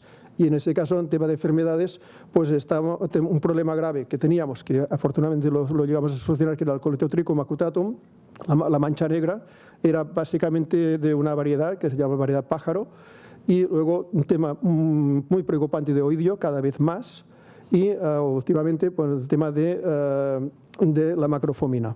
En la diapositiva falta también la Drosophila Suzuki, que ya aparecerá después. Estas plagas han tenido una evolución a lo largo del tiempo, de todos estos años de cultivo, que hace un montón de años pues, el principal problema que hubo en la zona pues, sí, era la araña roja, Tetranicus. Y en el año 85, en una cooperativa donde estuve trabajando, empezamos a plantearnos el control biológico de la plaga. Incluso montamos una pequeña unidad de cría sobre plantas de judía, de criar ahí pues, Phytoceilus, anticipándonos un poco al tiempo, ¿no? Con unas instalaciones muy precarias, bueno, que llevó un poco también pues, al desastre. Pero básicamente el desastre vino no porque no supiéramos criar el auxiliar, sino porque no teníamos solamente pues, una plaga, sino que teníamos un montón de más cosas. Y el agricultor en aquel momento tampoco, ni el agricultor ni yo como técnico estamos suficientemente concienciados para trabajar en control biológico, y tratar una plaga con un auxiliar, vale, pero luego tienes problemas de hongos, de otros problemas de orugas, otros problemas de más cosas, que era imposible de tratar una cosa y no lo otro. Posteriormente al Tetranicus, digamos, se solucionó por la vía química, o sea, se hizo alguna aplicación con auxiliares, pero básicamente por la vía química. Cabe decir que no tenemos los problemas tan graves o tan importantes como puede tener Huelva. Aquí se pueden realizar pues, 1 o 2 aplicaciones máximas contra araña roja, e incluso muchas veces a rodales, no toda la finca. El tema del Coleotrichum, ya lo he comentado, era en un momento en que la variedad principal de la zona era la variedad pájaro. No se ha cultivado esta variedad de Huelva, porque digamos, es más tardía y tiene un rendimiento también un poco más bajo. Pero la solución vino, digamos, también era una época en que el riego era básicamente por microaspersión. La solución pues vino eliminando el riego por microaspersión, pasar al riego por goteo, y a partir de aquí pues el problema solucionado. Y lo que comentaba también, y cubrir, eliminar el aire libre, todo el cultivo bajo plástico, con lo cual de esta forma, al no exponer la fruta a las humedades, reducíamos pues ya el problema. Cuando todo, digamos, nos iba ya un poco mejor, pues nos llega Franquiniella occidentalis, que sí que para nosotros es muy grave. Y el control, a nivel de control biológico, el único que tenemos viable para nosotros en este momento es Amblyseius swirsky. Tenemos algunas fincas en las que sí que se está haciendo control con Amblyseius swirsky. Y el tema de óreos no nos ha sido satisfactorio en nuestro caso porque, antes ya has comentado, el tema del fotoperiodo y el tema de la temperatura. Nosotros, cuando tenemos un fuerte el momento de la plaga es el mes de abril-mayo, pero venimos ya de plaga desde el mes de enero, con lo cual tenemos que estar, digamos, toda una época que no podemos introducir auxiliares, incluso ni el Swirsky. El Swirsky que hacemos las introducciones ahora a partir de abril, hasta abril no podemos empezar a hacer alguna cosa que tenemos un mínimo de temperaturas que nos aseguren la viabilidad de la instalación del auxiliar. A nivel de otras plagas, ya menos importantes, pero que curiosamente van creciendo, está el tema de orugas, cada vez más, sobre todo Spodoptera litoralis, es la que más se nos incrementa, con daños a veces, sobre todo en postplantación, en verano, en el mes de agosto, que nosotros cuando podemos plantar en agosto, en una semana te fulminan la plantación y incluso ha habido que replantar otra vez, que hasta comentarios de los agricultores era decir, es que ya vienen los huevos con la planta. O sea, si nosotros partiéramos de planta fresca como Huelva, digamos, la plantación es con planta que viene de viveros de altura, que se arranca hoy y mañana se planta en Huelva. Nosotros utilizamos planta frigoconservada, es una planta que se ha arrancado el mes de enero, sea en California, sea en la zona de Castilla y León. Ha pasado bastantes meses congelada a -2 grados. Y la plantamos. Con estas temperaturas es de suponer que no hay, digamos, ningún huevo vivo, pero es que a veces da la impresión de que has plantado y la planta ya llevaba todos los huevos de las orugas allí, porque en una semana te queda toda fulminada. Y después de todos estos problemas, pues nos llega las dos reinas en este momento, que es el tema de Macrophomina fasciolina y de Drosophila Suzuki. El tema de Macrophomina fasciolina, yo he puesto 2015, no es que o sea, esto digamos, es lo que tenemos ahora en este momento. ¿Desde cuándo la tenemos? Pues no lo sé. Seguramente un poco antes de lo que decía Juan. Sí que coincidió, digamos, coincidió un poco antes de la retirada del bromuro de metilo, porque ya en algunas fincas que todavía se estaban bromurando, empezamos a ver los síntomas, no el diagnóstico, pero sí los síntomas. Y además era lo que le ha comentado, pues de que te empieza en un rodal, y además nosotros al ser en laderas, nos empezaba en la parte superior de la finca, la parte más seca, normalmente, y al año siguiente lo veías que si el primer año había sido un túnel, el año siguiente eran 3 túneles y el otro ya era toda la parcela. Una difusión muy veloz de la enfermedad. Llegó un momento en que sí que se diagnosticó que esto era macrofomina y la duda era ¿de dónde nos ha venido? Pues nos ha venido pues, con la planta, nos ha venido, primero claro, hay que echar las culpas siempre a otro, ¿no? Entonces hablamos con los técnicos de sanidad vegetal de la Junta de Castilla y León, que eran los que nos, digamos, certificaban la planta allí. No sabían nada, no sabían ni que existía esta enfermedad. Buscamos información en otros lugares, solamente encontramos citas de Colombia, de Egipto, de otros lugares, y en cultivos de soja y otras, pero en fresa nada. Hasta que llegó posteriormente, pues que ya también en Huelva encontraron. Yo pienso que en Huelva también la tenían desde hace unos años, pero que simplemente no se daban cuenta que la tenían, porque cuando aparece macrofomina en el mes de mayo, es una época que el cultivo ya está abandonándose, pues bueno, se mueren las plantas, pues me voy, termino y ya está, y no me preocupo. Pero nosotros tenemos un problema, es que nosotros una parte de las plantas hacemos la plantación el mes de marzo abril para cosechar el mes de verano, en verano y otoño, y claro, si tú plantas en abril y en el mes de junio ya no tienes planta, pues tienes un problema muy grave. Otro problema que tenemos es que ahora lo tenemos un poco más fácil, porque con el abandono de tierras que hay, pues podemos hacer rotación de cultivos, pero hace unos años pues no podíamos rotar, teníamos una parcela y era año levantábamos y año tras año. Una cosa curiosa que me ha sorprendido, el tema de la reutilización de los lomos.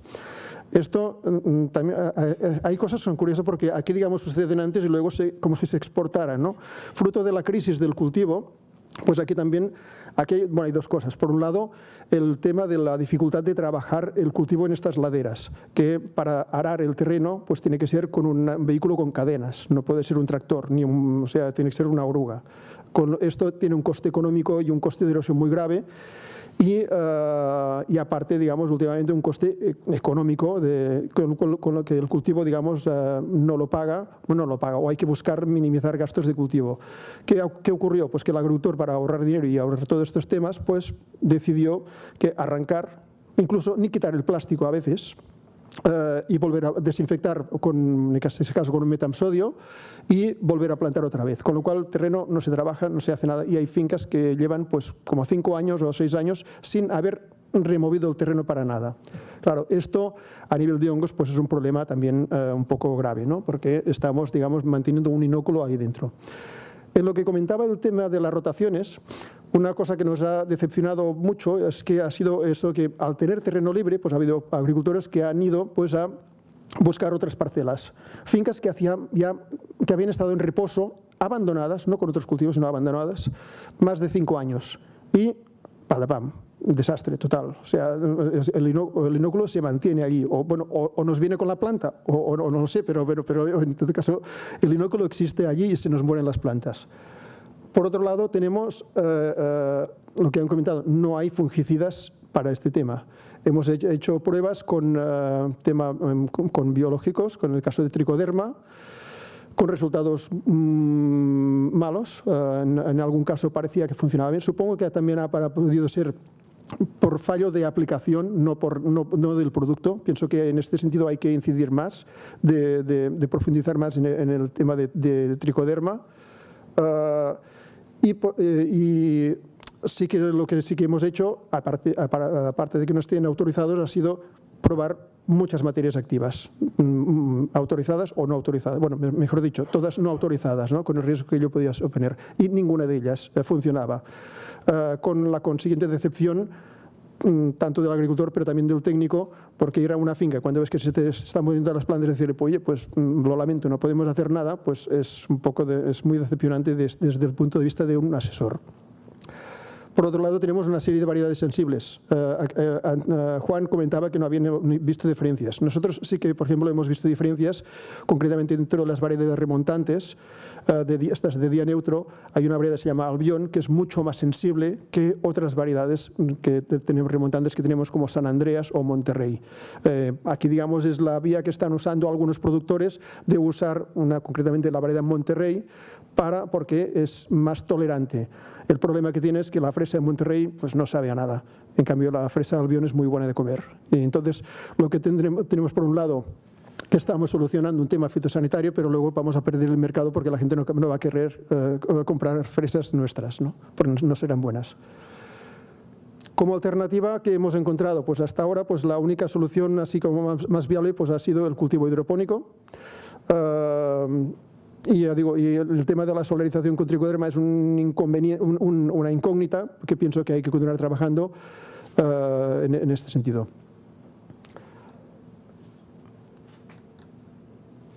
Los síntomas, ya los hemos visto también, son muy, muy rápidos. Desde el primer día que tú ves una planta mustia, aquella planta, no una semana, en menos de una semana la planta ya queda completamente seca. Bueno, y en el tema de Drosophila Suzuki, otra de las cosas que también somos precursores, pues aquí pues también hemos sido también de los primeros. O sea, Huelva afortunadamente pues no tienen en fresa, sí, ahora sí en frambuesa. Y una cosa que he comentado varias veces en diferentes reuniones que hemos tenido es de que yo estoy convencido de que tenemos Drosophila Suzuki no desde el año 2011, digamos que se citó, sino desde hace 20 años al menos. Pero no lo sabíamos, no lo puedo afirmar, es una teoría. Y lo digo por el tema de los síntomas. Los productores de los cuales yo trabajo ya teníamos definido una enfermedad que le llamamos el chuf. El chuf porque la fresa se desintegraba, o sea, el síntoma de que una vez la fresa está afectada de Suzuki, pierde toda su consistencia y se desintegra y se vuelve líquida. Esto a nosotros nos aparecía como el tema de las variedades remontantes, que ya llevamos muchos años cultivándolas. En la época de septiembre-octubre nos encontrábamos siempre en aquel momento en que perdíamos gran parte de la producción. Yo llevaba fresas al laboratorio, el laboratorio me decía, hay larvas de Drosophila, nada más, o sea, pensando que era Drosophila melanogaster. Y claro, lo que decíamos, Drosophila melanogaster, pensábamos pues en una que habíamos provocado alguna herida, alguna afección a la fresa, podía ser botrytis, podía ser otros daños físicos o otra cosa, y a partir de aquí pues fue cuando empezamos pues, nosotros a tratar intensivamente contra botrytis en aquella época, tratar con productos a base de calcio para fortalecer la pared celular, y no conseguíamos nada, hasta que llegó un momento, pues un buen día, que nos dicen, esto es Drosophila Suzuki, pues bienvenida, ya lo sabemos, pero yo estoy convencido de que lo tenemos desde hace más años. ¿Qué nos ocurre? Pues que tenemos un calendario de producción ideal para la plaga. En el tema de, sobre todo en la época en el pico este que nos ha mostrado Judith del mes de abril, allí pues prácticamente no la encontramos porque coincide también con Frankiniella, y al hacer tratamientos contra Frankiniella con Spintor, por ejemplo, pues indirectamente estamos controlando la plaga. Sin embargo, en la época esta de septiembre, octubre, noviembre es cuando tenemos unos daños muy importantes. Tenemos además coincidencia en algunas fincas de dos cultivos, fresa, frambuesa, ahí los daños son brutales, donde hay fresas hay daños, pero donde hay fresa, frambuesa son muy superiores. Por otro lado tenemos la dificultad de materias activas, tenemos en este caso pues espinosat y espinosat, y luego pues las piretrinas, pero sabemos lo que nos ocurre si usamos demasiadas piretrinas. Y en el tema de se han hecho ensayos con trampas, resultados negativos todos. La trampa funciona, pero el atrayente no. O sea, en este momento la fresa es mucho más atrayente. Nosotros podemos tener una trampa al lado de una planta de fresa, con las fresas inmaduras, la trampa tener capturas, pero la fresa continúa estando afectada. La fresa, digamos, es más receptiva de la plaga que no el atrayente de la trampa. Y finalmente, como medidas culturales, pues lo que ya se ha comentado, pues estamos nosotros incidiendo en anticipar la cosecha. Claro, una de las ventajas que tenemos nosotros de la proximidad a Barcelona es de que podemos entregar fruta, digamos, cosechada a maduración de consumo, pues tenemos que perder esta apreciación porque tenemos que cortar la fresa un poco más verde. Por descontado, retiramos todos los frutos que no sean comerciales. Y queda por ver el tema de barreras físicas, a ver si es viable o no es viable. Pues esto tendrá un coste muy importante y hay que ver si el cultivo lo paga. Una fresa, digamos, justo cuando pica y al cabo de unos días, o al día siguiente, mejor dicho. Y lo que sería, digamos, la conclusión del tema de la dificultad de la aplicación de la gestión integrada de plagas, pues bueno, por un lado tenemos la imposibilidad de usar auxiliares durante todo el año, tenemos falta de materias primas, materias activas para determinadas plagas, como decía el caso pues, de Drosophila Suzuki, y aparte luego tenemos una competencia dentro del sector, una cosa que no sé si está bien decirlo o no, pero no todos los agricultores de la zona pues trabajan como debieran trabajar. Con lo cual, y ello muchas veces, o sea, a pesar de que hay una normativa que te obliga a comprar los productos con un registro y tal, los productos se encuentran fácilmente, autorizados o no, y con lo cual no hay registro, no hay nada. Y entonces cuando tienes un agricultor que está a punto de perder la cosecha y su vecino dice, yo he tratado con esto y parece que me ha ido bien, pues la tentación es muy grande.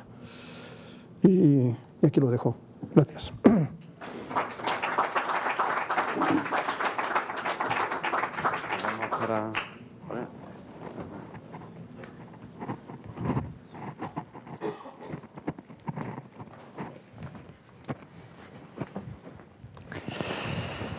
Muy bien. Bueno, pues una vez concluidas las presentaciones de los ponentes, si queréis, damos paso a unos minutos de preguntas. Si queréis alguno, por favor, os identificáis y a quién va dirigida la pregunta y nada, cuando queráis.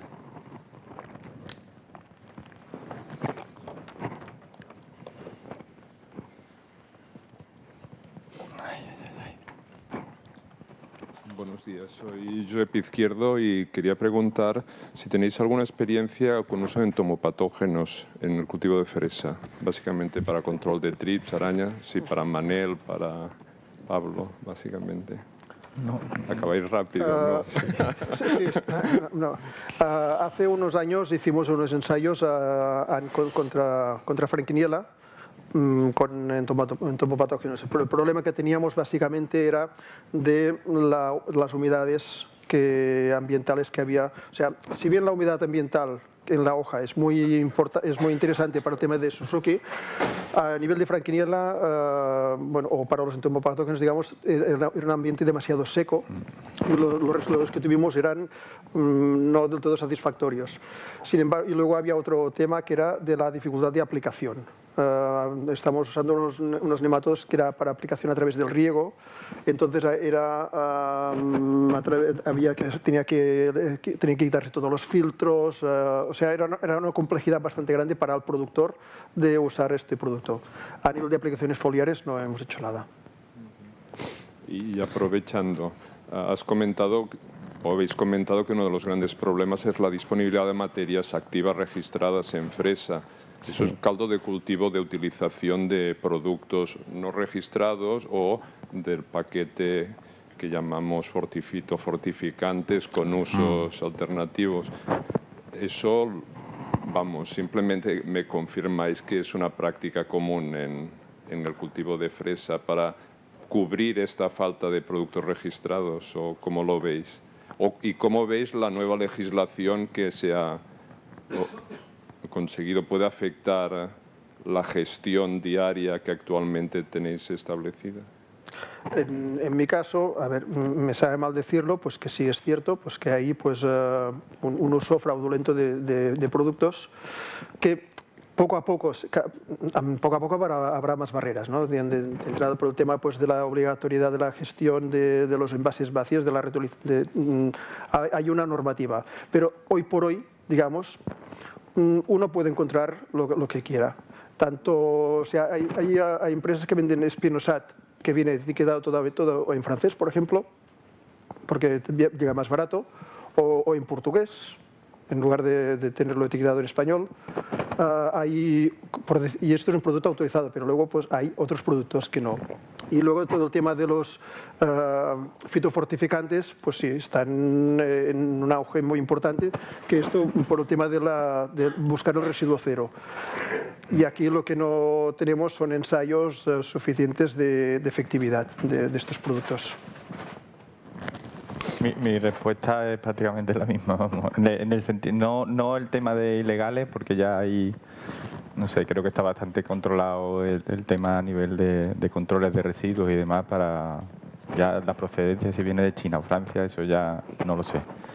Pero a nivel de fitofortificantes, que no te queda otra, como habéis visto en algunos casos, que no hay materia activa, se lo estamos poniendo muy complicado a los agricultores en ese sentido. Es que, me solidarizo. Claro. Y fresa no es un cultivo menor, o sea, hay borderline entre mayor y menor, y ya está sufriendo esta situación. Sí. O sea, los menores ya no te digo nada. Sí.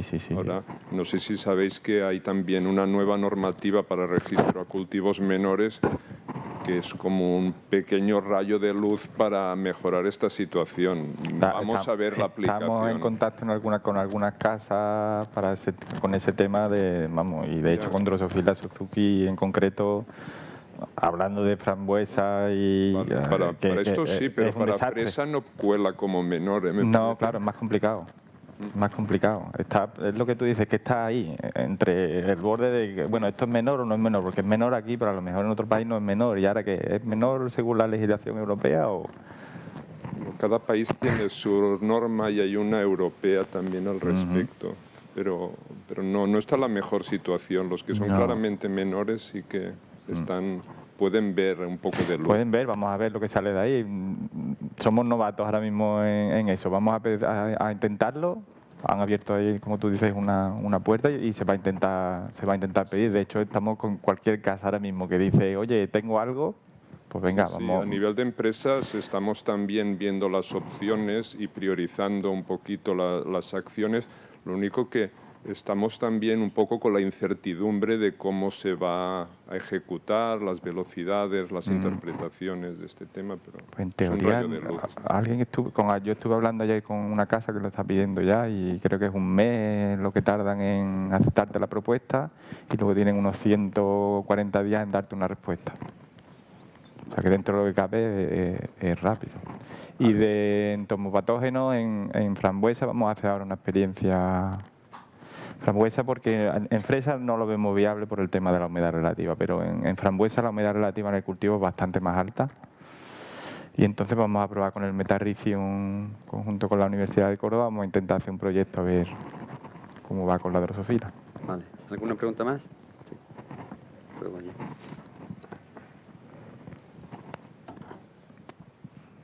Sí, soy Montse Matas, bióloga y técnica de la Agrupación de Defensa Vegetal del Maresma. Llevo hortícolas. Es una pregunta para Pablo. ¿Existen en el mercado que venden insectos auxiliares un mix de diferentes parasitoides para el pulgón en fresa, justamente? No sé si habéis probado el producto, tenéis experiencia con este producto. Gracias. Se están haciendo pruebas con los mix. El problema es que encarece mucho los precios. Estamos hablando que el tema del control biológico, ten en cuenta que ahora mismo lo que es tratamiento fitosanitario puede ser un 7% de los costes de cultivo. Y el control biológico ya se te va a ese 7%. Y aparte de que tengas éxito o no tengas éxito, luego con el control biológico. Entonces, todo lo que sea encarecer el precio, complicado. Entonces, bueno, se va a hacer las pruebas con los MIS, se están haciendo, no sé ahora mismo los resultados cómo irán, porque prácticamente han empezado esta campaña con las pruebas de los MIX, pero es que los costes no te permiten hacer mucho más que salirte de los 4 auxiliares que os he dicho. Pedro.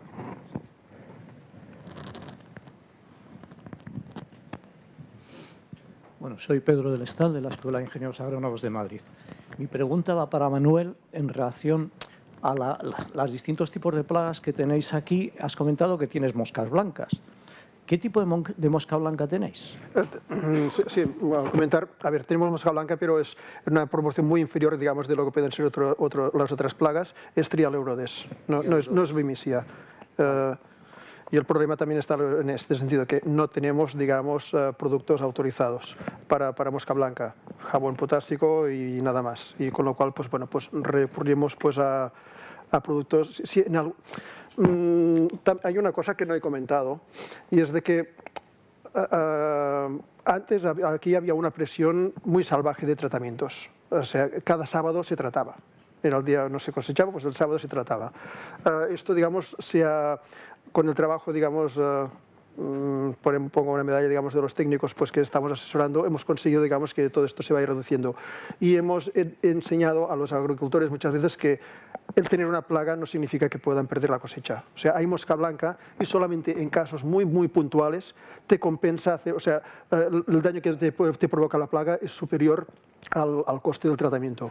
Por lo cual, ir a hacer tratamientos pues, de productos contra mosca blanca, que tampoco la vas a solucionar al 100% y que te va a costar más dinero que no el perjuicio que te supone. Básicamente el tema de la mosca blanca en fresa es el aspecto físico más que una pérdida de producción, de tener la fresa engominada. Bueno, mi curiosidad iba porque hay una especie de Trialeurodes en el norte de Europa, que es la Pacardi, y por eso te preguntaba que si sabíais qué especie es. ¿Es Vaporarium o no? Vaporarium, sí. Sí. A ver, hace muchos años que no la llevamos a analizar. Damos por supuesto, o sea, lo que sí que hemos hecho con Rosa Gabra, por ejemplo, es confirmar que no es Vimisia. O sea, no es Vimisia, pero que es una Trialeurodes. Gracias. ¿Alguna pregunta más? Sí.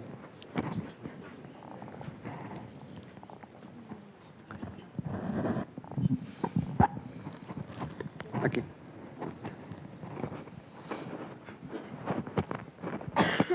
Hola, buenos días. Mi nombre es Iván Velasco, soy ingeniero agrónomo. Mi pregunta es para alguien que me responda sobre la drosófila. ¿Tenéis alguna experiencia sobre captura masiva? Si realmente es buena opción o no es buena opción y en qué densidades. Aparte de esto, ¿tenéis alguna información sobre, aparte de la atrayente, el tipo de trampa y el color de trampa, si tiene algún tipo de eficacia? Me ha hecho gracia, bueno, no es gracia, el hecho que dijera Rosa lo de las tijeretas, porque por experiencia propia, digamos que las tijeretas en los cultivos de cereza, que es donde más toco, y de fresa, son como no muy buenos aliados con este cultivo. Entonces, intentamos estar muy, muy lejos de las tijeretas. Pero bien, es decir, para perales nos va perfecto, pero ese es otro tema. Ya está. Ah, no, perdona. Y de la materia activa Spinetoram, no sé si tenéis alguna información, si tendremos un registro de emergencia este año o no, o cómo está.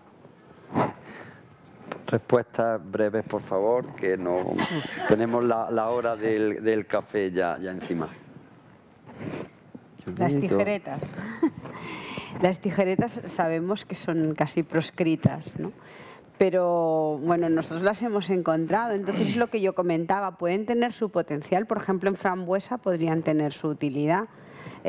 Para las frambuesas, las pupas que vayan al suelo, pues las que están en el suelo, ahí parece que la avidura, aunque puede subir, nosotros siempre la hemos encontrado en el suelo, entonces podrían ser en entornos naturales o en jardines. Por ejemplo, ha salido también, Manuel lo ha citado, yo también lo he sacado, el madroño, es una especie que reproduce la plaga con una facilidad pasmosa.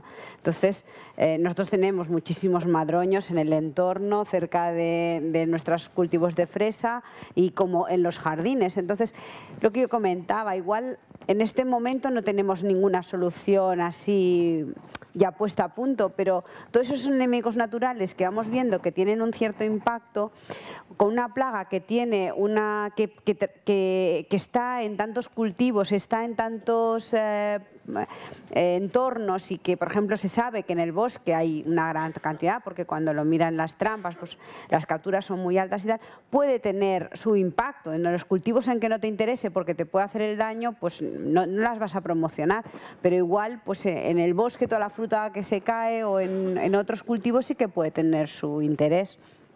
Y luego de las trampas, yo no trabajo en trampas, pero no tengo experiencia directa, pero sí que he asistido a varios foros y parece que los resultados son muy, muy variables. Y lo de los colores, los italianos dicen que el rojo, aquí pues una compañera del departamento se lo ha mirado y ella dice que no le ve ninguna ventaja al rojo sobre el amarillo.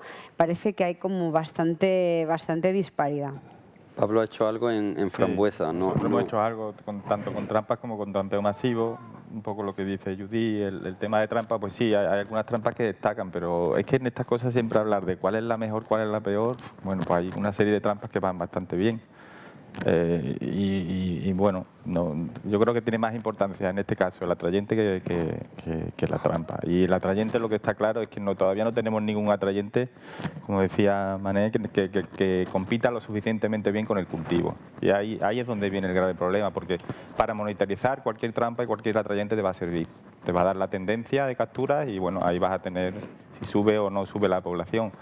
Pero para el tema de trampeo masivo, claro, ya es otra cosa. Y trampeo masivo, bueno, nosotros hemos hecho experiencia con Bioibérica, con la trampa de Mitras, con el atrayente también de Probodel. Y los resultados al final, a 100 trampas por hectárea en frambuesa, lo que nos está dando es que nos reduce más o menos la mitad de población y la mitad y sufrimos la mitad de daño. Pero que hay momentos, picos puntuales, que la trampa se queda muy corta. Confirmar lo que dice él.